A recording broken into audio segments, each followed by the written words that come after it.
Yeah, I'm just it was a lot of emotions, especially for my family. Just being there, kind of just waiting, getting phone calls, trying to see what was going to be the best decision for me. That was probably the most stressful part of the night, but finally getting some clarity on what was going to happen. It was just a dream come true, something I've been waiting for a very long time, and I was just happy to be with my family and spend it with my loved ones. Rich Dubroff, BaltimoreBaseball.com. Yeah, hi, Enrique.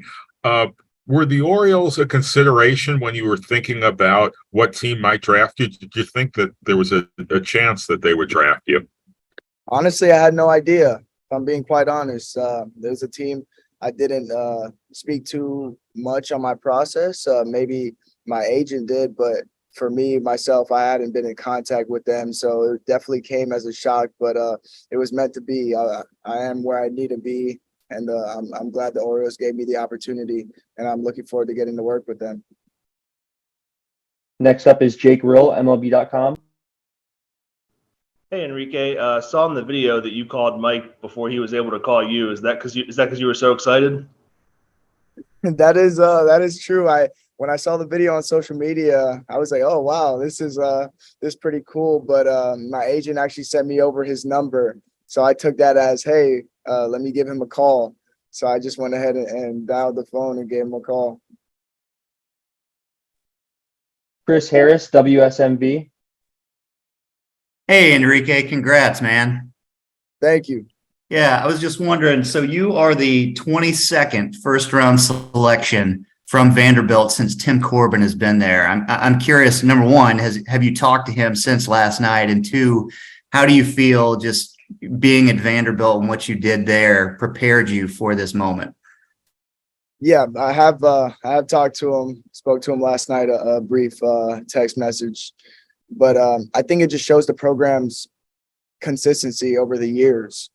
For 21, 22 years now, Coach Corbin has been there, and the program has really taken off to the next level, has become elite, but then at the same time is maintaining that level, maintaining that standard for the program, and is showing year in and year out that we have guys at the top that can really compete with the best players in the country. And last year it was Spencer Jones, it was Kumar again for the second time. The year before it was Jack, and this year I got to put my name in that group of special players. So just from being from Vanderbilt and going back to the facility and seeing the wall and seeing all those names up there, it's very special. It's definitely everything I expected and more.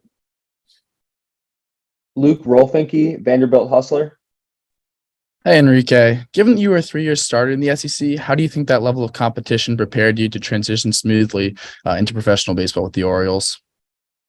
I think going to the next level is always an adjustment and always a change, and there's going to be new challenges for me, just like college was for me and the SEC. But I definitely think the experiences of playing under the Friday night lights, there's nothing like playing the SEC on a Friday night on the road.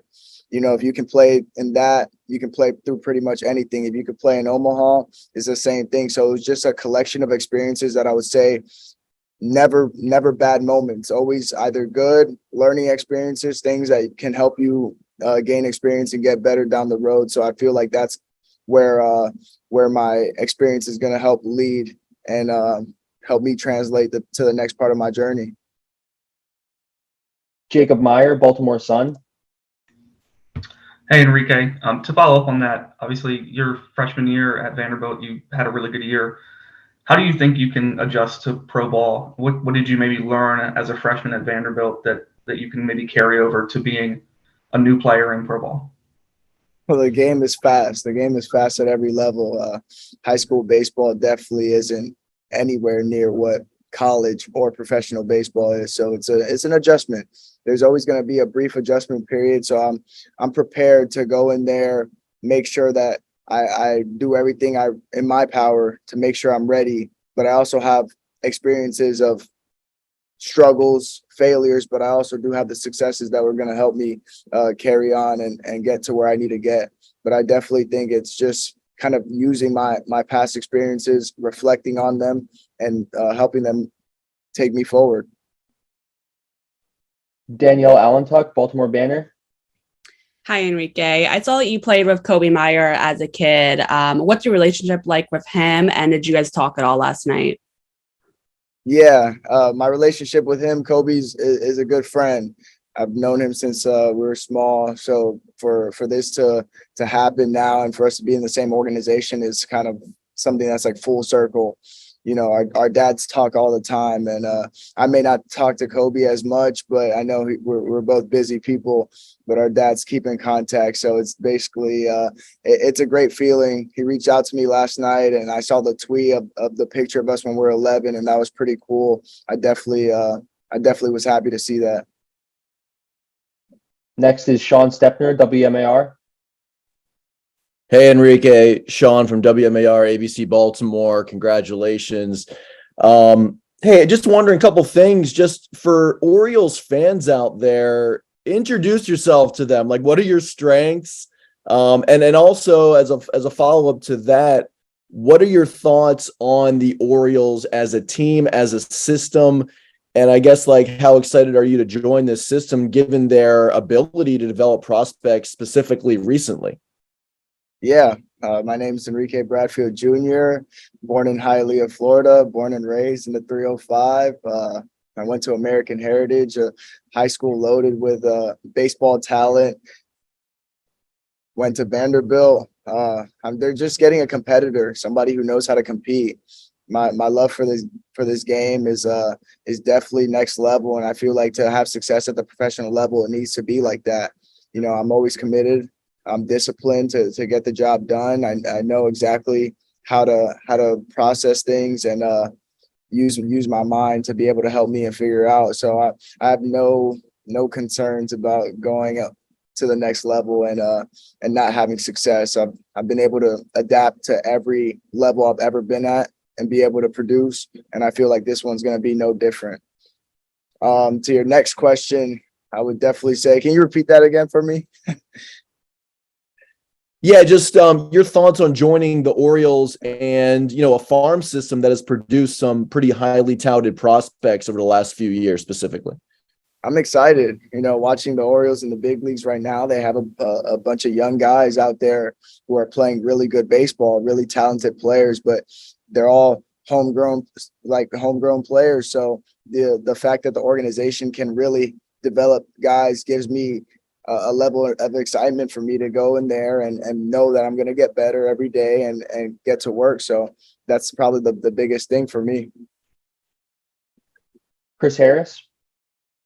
Yeah, Enrique, you mentioned just how they develop prospects. I'm curious, last night you got a couple of congratulatory tweets from veterans like Cal Ripken and Adam Jones. Like, to see that, what does that mean for you to have those guys say something to you? It's special, especially for guys like them to just congratulate a 21-year-old like me. And they've been legends. They're legends in the sport. Cal Ripken is somebody who has done something that nobody else has been able to do. And Adam Jones is a legend. I remember watching his highlights from the USA World Baseball Classic and him robbing home runs and making plays in center field. It's like, that's where I see myself being in a couple years at that level. So it was definitely special, and it was just a pretty cool feeling. Jacob Meyer. Enrique, what parts of your game over your 3 years at Vanderbilt do you think you improved the most, and what parts of your game do you think you can still grow and improve on moving forward? I definitely got better on the bases. And going into college, I was pretty timid on the bases. I didn't know I was fast. I didn't know how to steal bases. So going to Vanderbilt helped me learn how to be an aggressive base runner and also a smart base runner, but to really let my strength and my speed show on the bases. So I feel like that was probably the biggest way I got better at Vanderbilt over the 3 years, that and my defense. Offensively, I know I'm going to be able to adapt to the next level. Obviously, I didn't have the best year last year at Vanderbilt, but you can kind of you have to look at it with a grain of salt. I also was very unlucky. I hit the ball hard and just didn't find a hole. So I feel like going forward for me, I'm going to be fine. It's going to be an adjustment, but we'll be able to figure out from an organizational standpoint and from a personal standpoint as well. All right, that is all the questions we have. Thank you everyone for joining us. Thank you again to Enrique and congratulations. Thank you, guys.